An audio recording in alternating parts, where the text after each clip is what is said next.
यीशु नाव चलावेलन,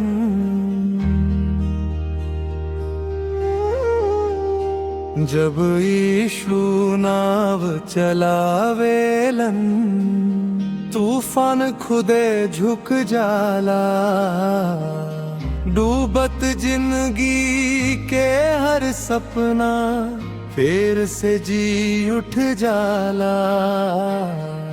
आंसू के मोती गिन गिन के प्रभु हथेली पर धर ले। टूटल मन के हर टुकड़ा प्रेम से फेर संवर ले।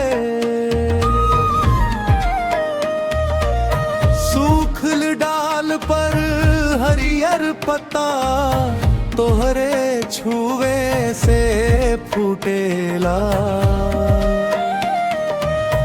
बुझल दीपक के छोट का बाती तोहरे सांस से जुटेला।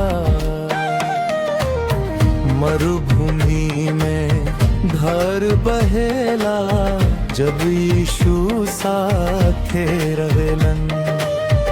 बंद दरवाजा अपने आप उनका आगे खुल जालन। ना सोना मांगल ना चांदी, बस तोहार संग चाही। तोहर चरण के धूल प्रभु हमरा माथे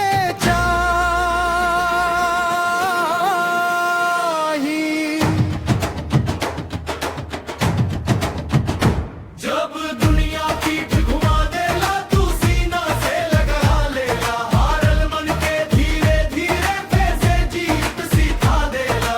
रात अंधेरे चाहे होके भोर जरूर उग जाला। यीशु पर जे भरोसा रखेला ऊ कबहू न हार जाला।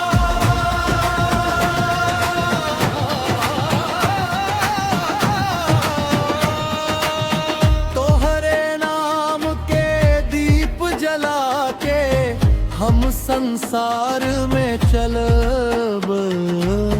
जब तक सांस शरीर में रही तोहरे महिमा गा।